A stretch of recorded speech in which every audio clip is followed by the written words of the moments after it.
All right. So Dr. Gregory Curnew is an associate clinical professor at McMaster University in Hamilton, Ontario, staff cardiologist and internist, former director of the coronary care unit in the Hamilton General Division, Hamilton Health Sciences Corporation. He's also an active member and past director of the HDH McMaster Lipid Research Clinic.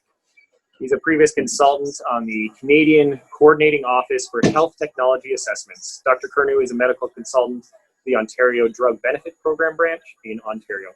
His research interests include risk factor modification for both healthy and inpatients with atherosclerosis. He has developed a keen interest in better strategies to improve compliance. He is the founder of the LIFE project, Lifestyle Intervention Forever. LIFE is a community-based group support program with meetings, life fairs and discussions, slides and seminars to educate and inform adults in lifestyle changes and current health issues.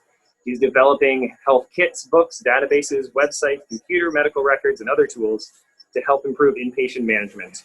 You can visit his website at www.drcurnew.com. Take it away, Dr. Curnew. Thank you so much. My mother and parents thank you as well. But I want this to make very informal, and please ask questions, interrupt. And next slide, please. So congestive heart failure is the leading cause of morbidity and mortality as we age at this point in time. And I'm fearful right now is that we all are touched by congestive heart failure. And as you see, if the stomach arrives before your patient or your client, this leads to a whole metabolic cascade, lots of inflammation. So it affects the kidneys, leads to kidney failure. It affects the lungs, leading to people that are overweight, have more lung infections such as COVID. Having a body mass index over 25 increases your risk of being hospitalized and dying from COVID. We understand the effects of the heart. Leading cause of liver cirrhosis at this point in time is a fatty liver. And most people who are overweight have this sarcopenia or muscle weakness. So this constellation of overweight leads to a terrible metabolic environment, leads to very poor quality of life for many of our patients. And diabetes is just one manifestation of this, and leads to basically congestive heart failure. Predominantly preserved heart failure means the ejection fraction is normal, above 55%. This leads to bad things, and there's different clues you can look at that. So when I see a patient with this big tummy, I just know that their quality of life is going to be bad as time goes on. And many people see is that, I don't understand, I'm 70 years of age, I was so good all my life. Well, all these organ systems are wearing out. Next slide, please. So we have to find a way some way. So this is me last weekend, or where it was still sunny. And one of the things is I got to my COVID fighting weight. So I'm down to 165 pounds. It only took me about 61 years plus to get to there. And it's the help of so many people. On the path, you can see other people as well that are joining in on this fair. So my plea to everybody is a fountain of youth. If you can do one thing is try to incorporate some degree of activity into your life. It's less than 20 to 25% of Canadians are doing this on a semi-regular basis, but it is one of the foundations, one of the pillars of good health. Next slide, please. If you see this next picture here is a gentleman. I love this guy, but this is what we're roughly the same age. And you can see that his quality of life is good. He's a grandpa, but he's now confined to a wheelchair and has diastolic heart failure. At least I thought he had pure diastolic heart failure. Next slide, please, because here is his ECG, or this is one of the manifestations, and his ECG shows lowish voltages. Now, the ECG is a great tool. It's a $15 test. It can tell you lots of information. It's just hard to do ECGs during COVID. But one of the clues here is that his voltages are low, and that can be from overweight, or could be something like amyloid or something else along the way. So the ECG is still a great tool, is helpful. Next slide, please. And what happens to him over time is that I just drink a little bit. And one of the things that have changed is that alcohol now is a type 1 carcinogen. I'll repeat that. Alcohol is a type 1 carcinogen. When my mother was pregnant, she was told to have a cigarette will calm your nerves. Lowered my IQ points along the way before I was born. At one time, I prescribed hormone replacement therapy to prevent heart attack. We learned that was wrong. And now we're learning that in patients who have atrial fibrillation is that decreasing alcohol consumption decreases the amount of atrial fibrillation. So now alcohol you can drink because you enjoy it. It's an essential service in Ontario, but the problem is it does cause cancers, heart disease, rich in calories. So one of the things I want you to think about in randomized data, you can get rid of a third of atrial fibrillation by just getting rid of alcohol. So I'm not saying you should totally stop alcohol, but less than 4 drinks a week is my recommendation for most. And people who have intermittent atrial fibrillation or patients who have a high triglyceride level, any degree of alcohol makes this worse. Next slide, please. So that's a plea for some lifestyle changes and liquid calories. If you know this slide, and take a picture of this, it will be recorded. This is actually the Mayo Clinic's definition or how to calculate diastolic heart failure. So if you're heavy, a body mass index over 30, you get 2 points. If you have hypertension, taking 2 drugs for your blood pressure, you get 1 point. And one of the pillars is in hypertension management just came out at the American Heart meeting, the European Cardiology meeting in August, is that there's a linear reduction of blood pressure for down to 120 systolic. It's over 600,000 patients that are randomized. So, and for every 10 millimeters reduction of blood pressure, 10 millimeter reduction of blood pressure, you have a 10% reduction in cardiac mortality, 20% reduction in heart attacks, a 30% reduction in strokes, and a 30% reduction in congestive heart failure. So we're going to talk about new fancy agents and echo stuff, but simply getting blood pressure under control is one of a crucial pillar. Patients who have atrial fibrillation intermittent or permanent, it's a marker for increased pressure in the atrium. It's a marker for congestive heart failure. You get 3 points. And being older, over the age of 60 years old, you get a point. So just by being heavy, hypertension, and elderly, you already got 2, 3, 4 points, and your probability of heart failure short of breath is 70% without doing anything. So you can see this is a problem. Now you can add the echo. I love echo. Echo is that one of the things, if the pressure inside the heart's elevated, the left atrial volume gets increased, the pulmonary artery pressure goes up. And so I'm going to give you some numbers to think about. A normal pulmonary artery pressure is less than 35 millimeters of mercury. So if you have a pulmonary artery pressure or pulmonary hypertension over 35, it means there's back pressure in the lungs. You're in trouble. The echo gives you estimates of filling pressure. And a filling pressure ET prime ratio is a marker. They use 9. We often use 14. So your normal ET prime average is about 5. So E is the difference in pressure across the atrium. E prime is the elasticity of the heart. So you can see that adding echo parameters, what you're going to hear about, helps predict heart failure. You can see how the echo can be a friendly tool in that war against congestive heart failure and heart disease. Next slide, please. And as we move through these slides, is that you heard about flattening the curve. Well, once COVID is taken care of, the biggest curve we need to flatten is congestive heart failure. It's going to be the leading cause of morbidity and mortality in your patients. So preventing heart failure, so you can prevent it by losing weight, lowering blood pressure, exercise. And it turns out is SGLT2 receptor antagonists can prevent or delay heart failure. And you can also, once you have heart failure, management of heart failure, better strategies as well. So we look at how to flatten and prevent that curve from getting worse. This touches almost every one of your elderly patients, especially if you have hypertension, you have atrial fibrillation, you're overweight, you're in trouble as an average Canadian at this stage of the game, unfortunately. Next slide, please. And it's going to be the biggest floodgate ever. So let's talk about a couple things in heart failure management. Next slide, please. You know, the SGLT2 receptor antagonist, I'm not going to spend too much time. You heard that to death. We discovered, when this drug came out, I thought it was a stupid idea. Here's a drug that will make you pee out a can of Coke in your urine. Peeing out sugar is not a great idea. But it turns out it's a lousy drug to prevent a heart attack or stroke, but it's a phenomenal drug to prevent congestive heart failure, protecting the kidneys, and treatment of heart failure. So SGLT2 receptor antagonists can decrease the presence or development of heart failure by about 25 to 30%, can reduce mortality in congestive heart failure and systolic dysfunction by about a third as well, and it can actually delay the progression of renal dysfunction between 40 to 50%. holy effing, you know what? This is game changing, and I don't give a darn about the blood sugar lowering effect. I don't give a darn about the hemoglobin A1C lowering.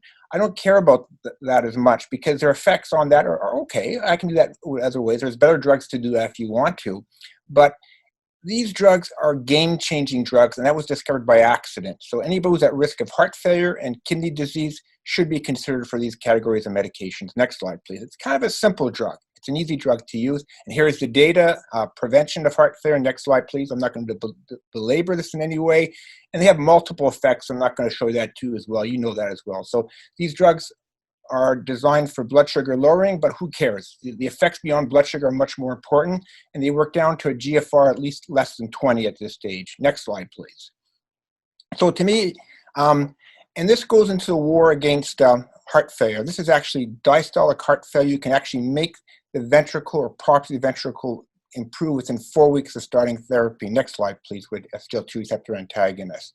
And so I think you all heard all sorts of talks in the management of heart failure. There's multiple trials in and without diabetes showing kidney and heart disease prevention and protection. So to me, it's called the mother and the mother-in-law rule. If your mother is at risk for heart failure, your mother has heart failure, mother has kidney disease, then she or deserves to be an SGLT2 receptor antagonist. If it's your mother-in-law, you can decide to use something else if you want to, if you don't like your mother-in-law.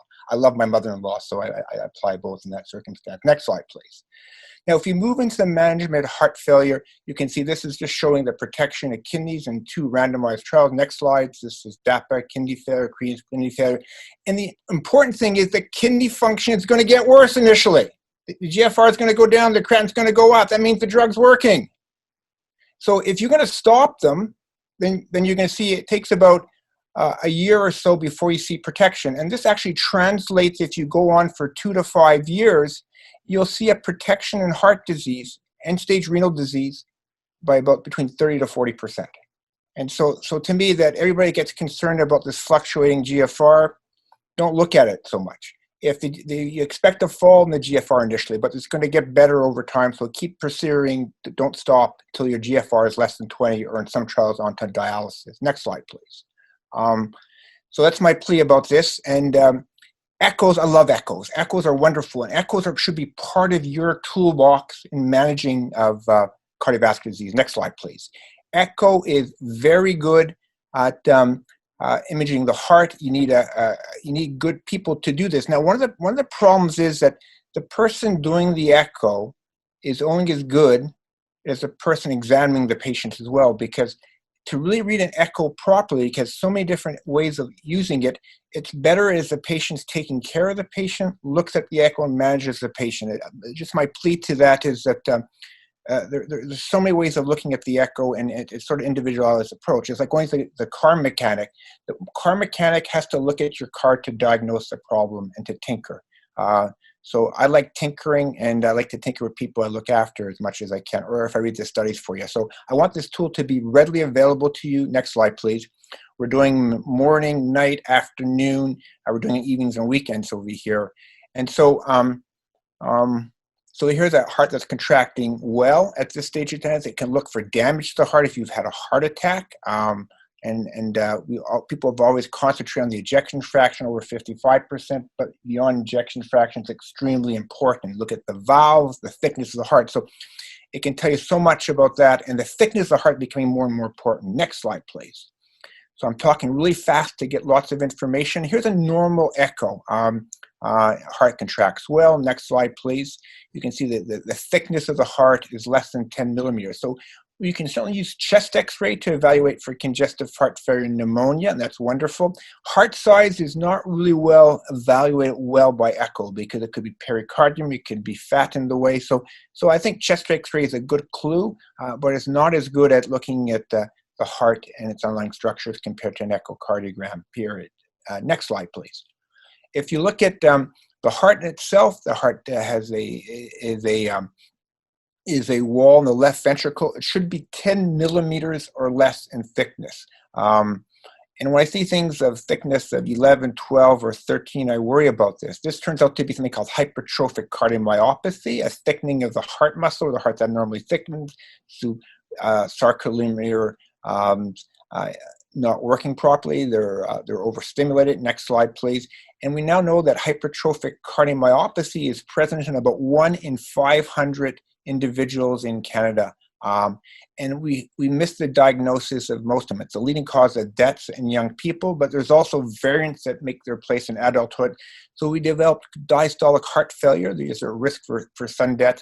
And the echo can help you identify those patients as well. So thickening of the heart muscle is something to think about. Next slide, please.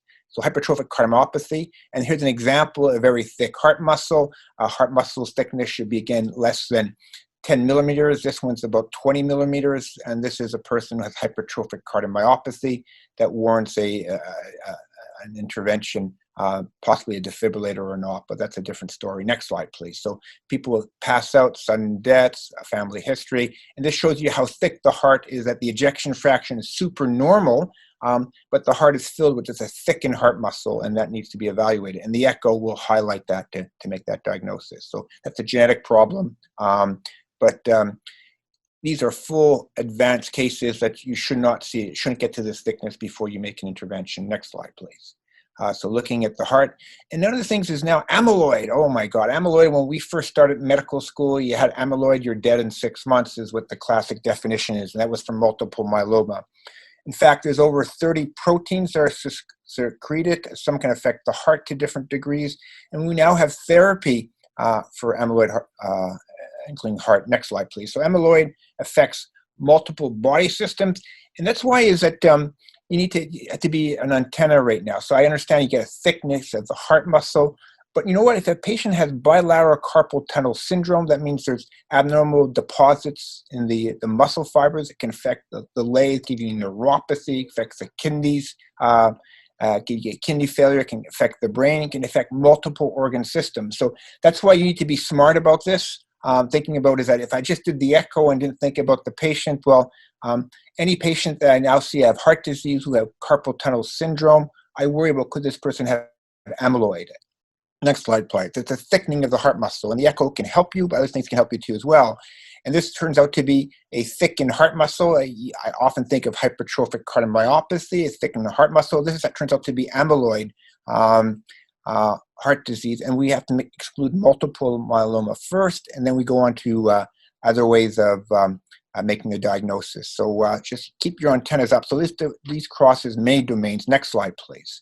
The echo can also help you is that in early amyloid, we have this cherry or this red color. What happens is this is actually called tissue strain, a newer modality in echo. I love strain right now. So strain just tells me the elasticity of the heart. And anything that's red, dark red is good. Anything that's blue is bad. Anything that's pale is abnormal. So this tells me that the heart contraction is only good at the apex. The rest of the heart is not beating properly, even though the ejection fraction is normal. So we have a thickened heart muscle in an older patient who has carpal tunnel syndrome, who has this pattern that's very, very suggestive of amyloid heart disease. So you can make that diagnosis with the echo. And sometimes it's easy to make it the diagnosis when it's advanced. It's harder when it's earlier on in its intervention. Next slide, please.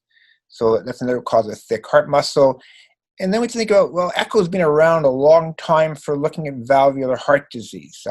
My ears get better after the echo machine. So if I hear a murmur or now that I have congestive heart failure, next slide, please, I can do the echocardiogram, and the echocardiogram just shows that we have mitral regurgitation here. So what you see in the first, the normal red, what you see on your left here is blood going up towards the transducer, and then on the other side, you can see the mitral valve, the blue blood going backwards. That means the valve is leaking. My ears always get better after I see an echo machine. And frankly, I would have probably missed this severe mitral regurgitation if I didn't have my echo machine to help guide therapy. This person presented with shortness of breath and had a murmur, and this person, unfortunately, will require an intervention. Next slide, please. So echo is good wall thickness. And here's another echocardiogram where we see the left ventricle is relatively slightly increased in thickness, short of breath. You can see that the left atrium is enlarged, but we found out that there's mitral annular calcification and aortic stenosis. So this person's cause of shortness of breath and angina, turns out this person had severe aortic stenosis, and the echocardiogram helped make the diagnosis in that circumstance. So part of evaluation of shortness of breath in the right patient is thinking about valvular heart disease as well. So next slide, please. The other thing is that we need to get more attentive to is that this person, when you first see them, is that you look at the ejection fraction. Here's a normal ejection fraction of 55%. Normal ejection fraction is above 55%. There's normal thickness of the left ventricle, but we found out that the left atrial volume was enlarged, or the left atrium was enlarged. So I look very attentively to the left atrium. If you can put the cursor there on that left atrium, the left atrial volume is increased. So that means that there's back pressure from the left ventricle. Why is the left atrium getting enlarged? Well, one cause is that the pressure is going up. So it's a key factor at looking at evaluation of congestive heart failure. So we have increased left atrial volume is one of the key markers. We have pulmonary artery pressure. That can be a key marker over 35, or ED prime average. This ED prime average is about 21. That means the filling pressure is high in the heart. And so just remember left atrial volume being enlarged, pulmonary artery pressure being high, and if an ED prime average over about 10, that's a marker for increased pressure in the heart. Thickening of the ventricle is a marker for pressure in the heart as well, or thickness. So these are some of the clues that we can look at for evaluation of shortness of breath. Next slide, please. So in one sense, it's confusing, but coming back to this basic slide, am I short of breath because I'm heavy, hypertension, atrial fibrillation, I'm more elderly. These are markers for heart failure. You can look and see, is pulmonary artery pressure elevated, ED prime average elevated, is the heart thickened, is there systolic or diastolic dysfunction? So you can see how echo can help you in your clinical practice on a regular basis. Next slide, please. So to me is that you can all put this together. Shortness of breath, is it the valves, is the thickness of the heart, is the pressure elevated, systolic function elevated, is there atrial fibrillation? These are all parameters one can look at. Next slide, please. So the echo is a phenomenal tool. Here's a person whose ejection fraction is 34%. So ejection fraction less than 40%. We know once you make the diagnosis of congestive heart failure, unfortunately, close to 50% of patients will unfortunately die within 5 years of the diagnosis of congestive heart failure. More die with systolic, but diastolic not that far behind. Being hospitalized for congestive heart failure is a bad outcome measurement. So those patients need to be evaluated in a proper, timely fashion. So we have multiple drugs for systolic dysfunction. Next slide, please. And that's why we can look at the echo. Here's again of a thickened heart muscle. Turns out this has amyloid, and the echo made the diagnosis. And this person requires enzyme replacement therapy at this stage, or treatment of this to prevent these protein deposits from the heart from progressing over time. That's new therapy that's just been developed in the last couple of years or so. So amyloid becomes an important consideration. Next slide, please. So you can see it crosses multiple heart components. Now this is DAPA, heart failure, showing if your ejection fraction is reduced with or without diabetes, mortality, congestive heart failure admissions are reduced by about a third. Remarkable. You don't need diabetes anymore. You just need a poor ejection fraction, less than 40% to be evaluated. Next slide, please. So that's an important consideration. Here's the trial with and without diabetes. Again, it's not because of sugar lowering or hemoglobin lowering. It's beyond that effect. Next slide, please. In fact, when your GFR is less than 40% or so, you don't get much blood sugar lowering, but you have pure kidney protection, you can see, and pure heart failure protection and management. Next slide, please. So that's why these drugs are a consideration. Now, one thing that you're not using very much is BNP or pro-BNP. BNP was discovered in the brain as brain natriuretic polypeptide, but it's a marker for increased pressure in the heart. BNP is you have to multiply by 3 to 4 times. So BNP of 100, pro-BNP would be about 400.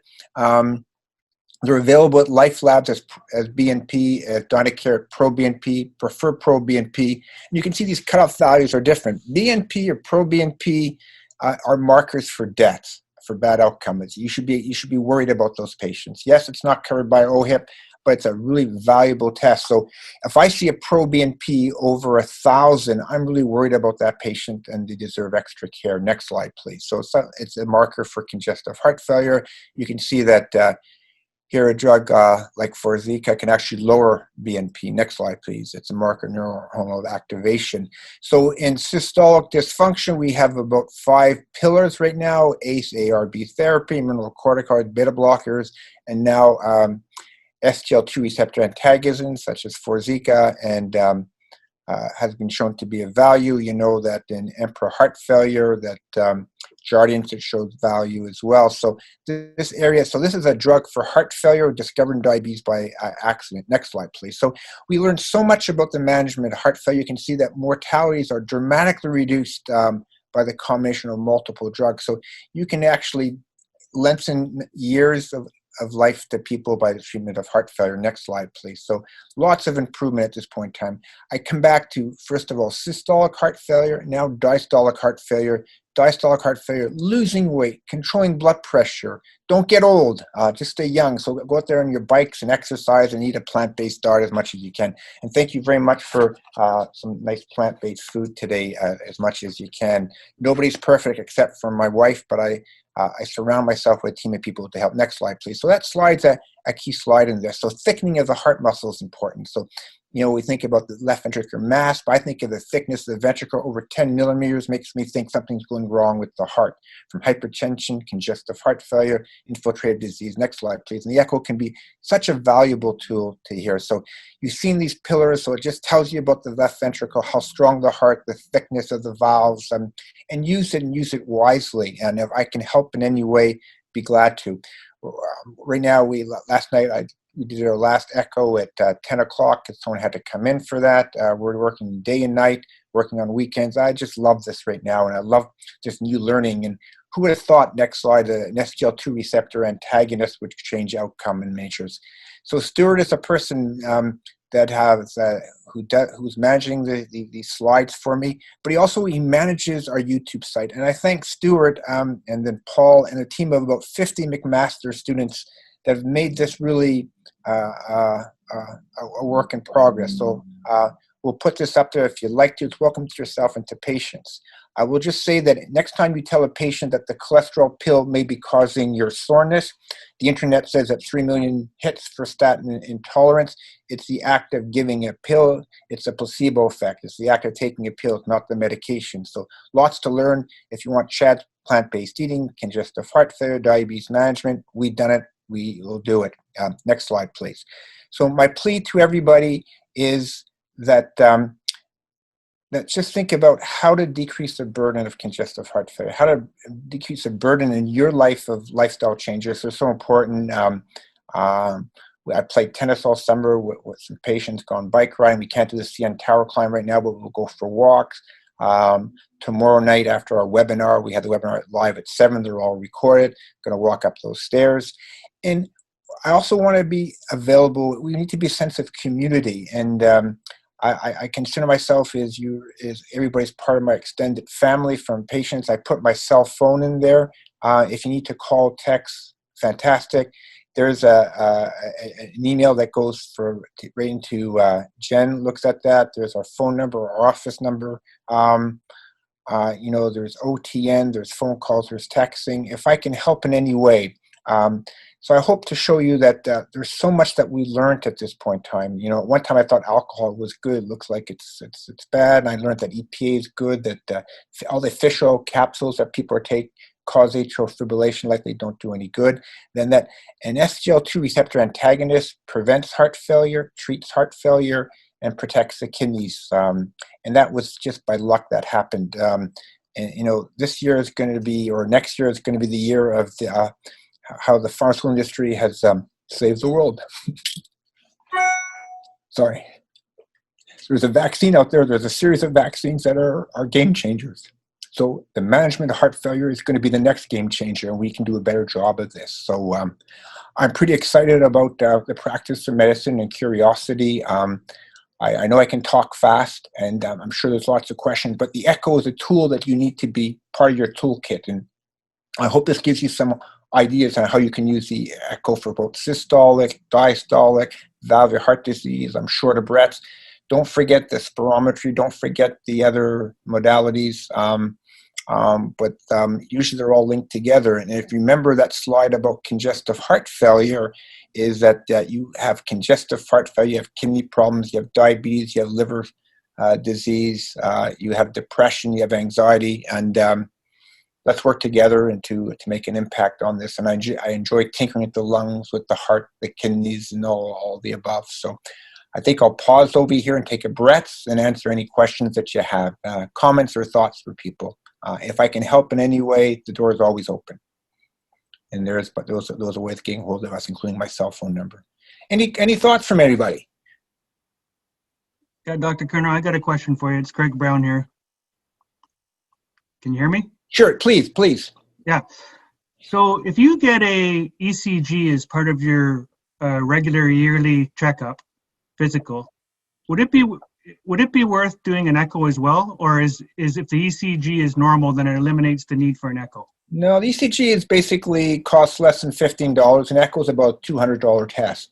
But the echo is depending if the ECG says you've had a heart attack, for instance, it shows some thickening of the heart that you can't explain. So if you have high blood pressure and you have a little bit of LVH, I don't know, I need an echo.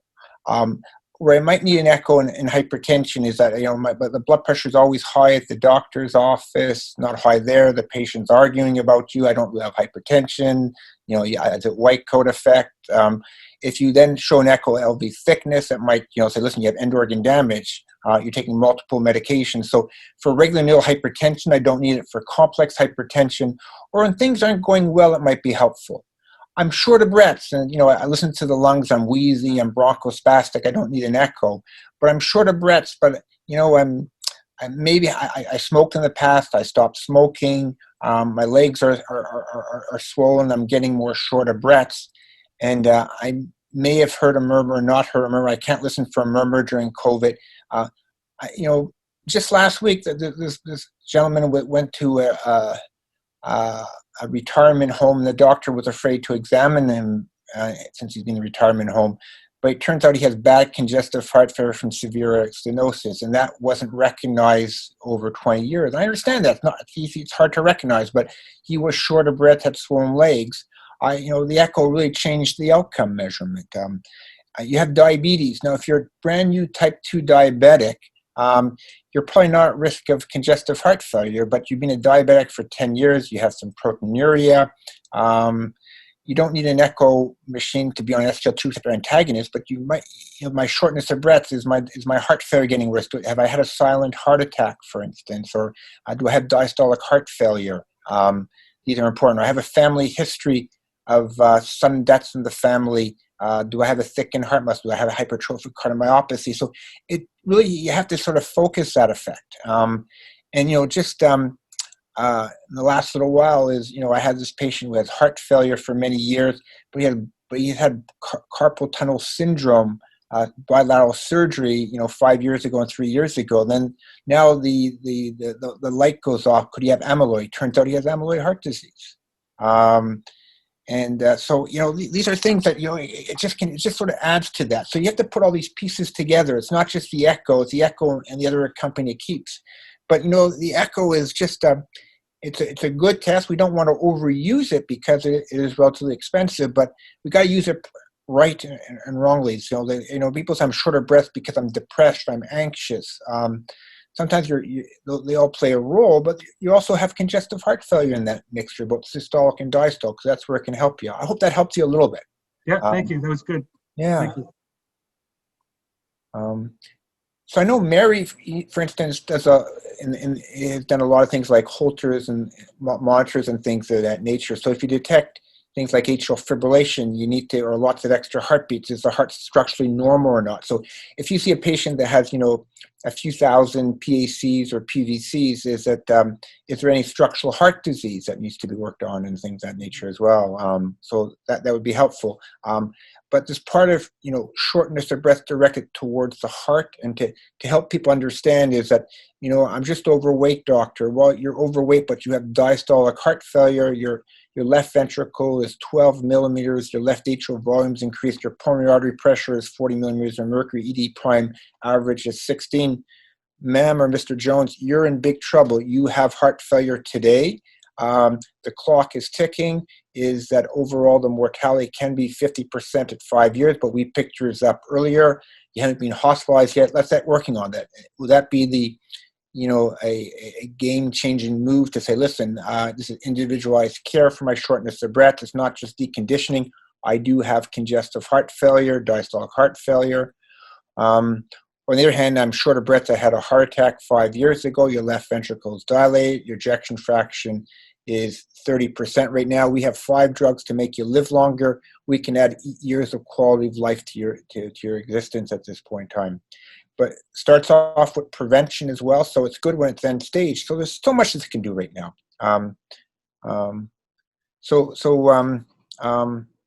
Some thoughts there. Mary, do you have any comments or thoughts at all? That was excellent, by the way. I've learned so much, and I value the echo, and I think I agree. We just don't order enough.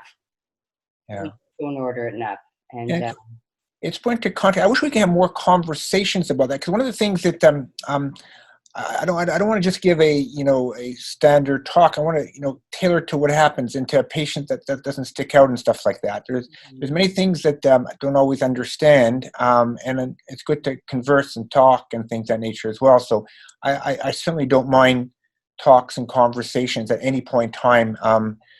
I want to do things when the patient needs it, when you need it, not when I need it. And so it's kind of an interesting way to try to put things in. So right now is that we're all busy, and also you need to see patients as well. At least I need to see certain amounts of patients. I need to, managing heart failure by phone is pretty tough. You need a blood pressure machine, you need blood work, you need to see people. And I'm really proud of our team, because Jen at the front desk, she's a COVID police.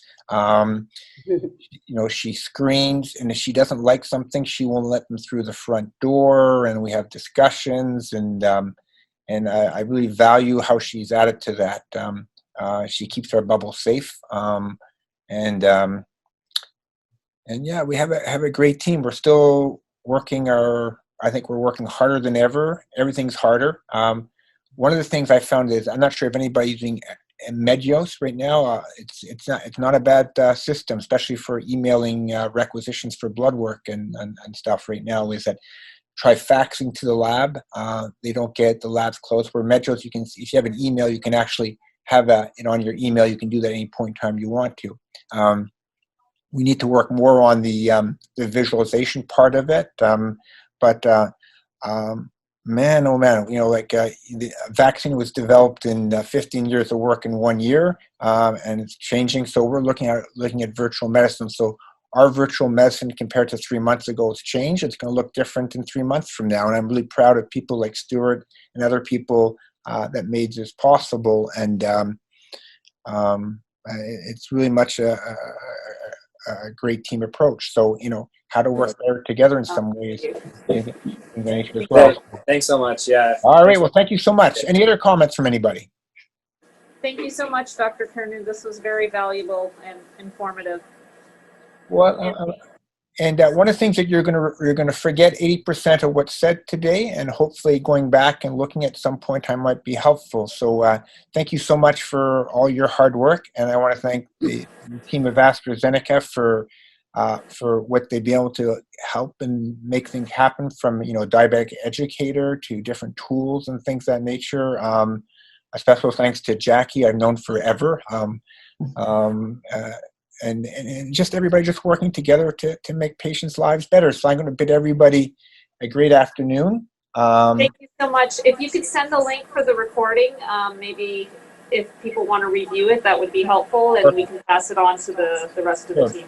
So we'll do that. It will be available on youtube.com under Dr. Kernew's YouTube site, YouTube channel, and we'll send you a link there as well. And I'll remind everybody that we do a live recording every Friday at 7 o'clock. Usually a second one goes up on Wednesdays evenings, and they're all recorded for prosperity. You can laugh at myself and my team.